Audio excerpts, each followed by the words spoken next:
Hey, welcome back to the channel. Today we're going to be looking at this really nice budget softbox from Ambitful. So in this video, I'm just going to be talking about what I like about the softbox, what I don't like about it, and then give you some examples of how I've used it in the real world. But really quick, this video is not sponsored at all by anybody. I'm just telling you what I like about it. And also, by the end of this video, if you'd like to purchase this softbox, I do have affiliate links down below. So when I was shopping around for softboxes, the things I was looking for were firstly one that was generally cheap, one that was decently sized, and then thirdly one that had kind of a quick release, quick setup sort of system. That way you wouldn't be spending a lot of time putting the rods into the speed ring.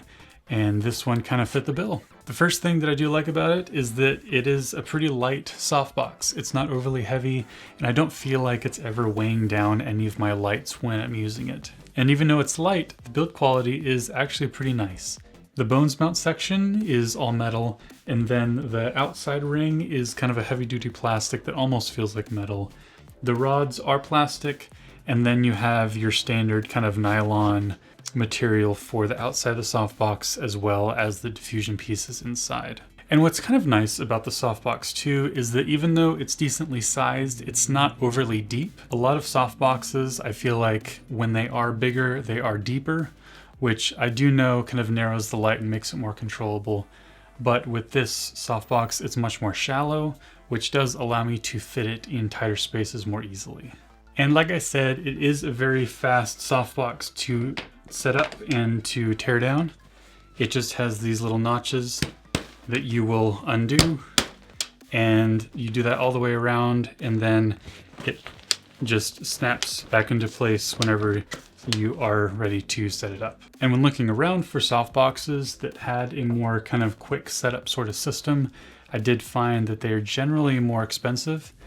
So I feel like this softbox is kind of the middle ground between having a cheap softbox that doesn't have a quick setup and then an expensive one that does. And I feel like this one goes right in the middle. And because of its quick setup system, you're not really hurting your hands to set it up. A lot of softboxes, especially the older ones that are definitely more robust because they're mostly all metal, I feel like you are kind of hurting your hands and hurting your fingers in order to really wrench it into place or to take it apart. And this one, I feel like anybody could do it because it takes really no strength at all. So because of that feature, I don't have to wish that I don't need to set this up on some sort of chute, like the bigger softboxes that are really cumbersome and they do take a lot of time to set up. This one I actually kind of look forward to setting up because it is so satisfying and easy to open. And then the other nice thing about tearing it down is that you don't have to take off the outside diffusion or the inside diffusion. They both collapse really well, so you really only have to take off the grid when tearing it down and packing it away. And like I mentioned, this softbox does come with a grid, and the grid has been working really well. I do feel like it narrows the light quite a bit, and it helps a lot in terms of controlling the light. And now I have only had this softbox for around a year or so, but I have found that I've used it quite a bit in that span of time. To start with, I use it for videos just like this. Obviously, I'm not using it in this particular video, but for all of my other recent gear review videos, I typically have it set up and it is my primary source of light, along with my small rig RC220. And speaking of these videos, I also use the softbox for all of the product style shots and the B-roll in all of those videos. All the shots of like my lights or my tripods or whatever I'm reviewing in that moment, typically this is overhead, giving a nice soft overhead key to all of those products. And I've also used it for some documentary interviews as well as some narrative pieces as well. I've used it to replicate moonlight in the woods, and it's worked really well because it's been a really nice size for replicating that sort of light. And I've also used it as a fill light for a TV pilot, as well as to fill in some shadows on a spaghetti video that I filmed a while back. But now let me tell you about the couple things that I don't really care for about the softbox. Firstly, like I said, when you tear it down, you do have to tear it down a certain way. Otherwise, it's not as easy to set up. This ring is not attached to these rods here. So if I'm undoing it and I don't do it upright,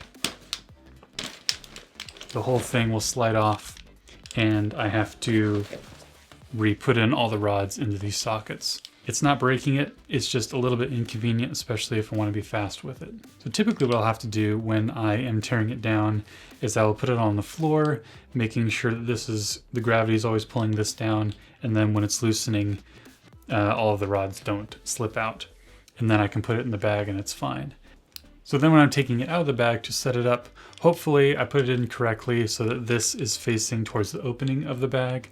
And then I can grab these, and as I'm pulling that, this will come with, and then I can set it up facing the ground again, kind of pressing it in so that everything stays together and doesn't fall off. So even if it does fall out, you can put the rods back in, and then it's just a matter of popping these all into place. And as you can see, super intuitive and super easy to put back on your light. But the one con in terms of build quality that I do have is that the grid here has been ripping a tiny bit in certain sections, especially where I've been pulling it away from the Velcro. So it's not going to affect the overall image much at all, but I do feel like if it's been ripping already, I do feel like it will start ripping a little bit more. Luckily, grids are not that expensive, so it's not the end of the world if I do end up needing to go purchase another grid. But that's all I really have to say about the Softbox. Like I said, I do enjoy it. There's not really many problems I have with it. If I do get another one, it probably will be a little bit bigger, but overall it's really great. And I will say, if you are looking for this to purchase it, there is another Softbox that is almost identical, so probably by the same manufacturer. So I will link both of them down below. So that about wraps up this video. If you did like it, feel free to actually like it, and go ahead and subscribe if you haven't already. I've got a lot of other videos that I've released that are just about budget film gear and that sort of thing, in case you find those both maybe entertaining and educational. So I will see you in the next one.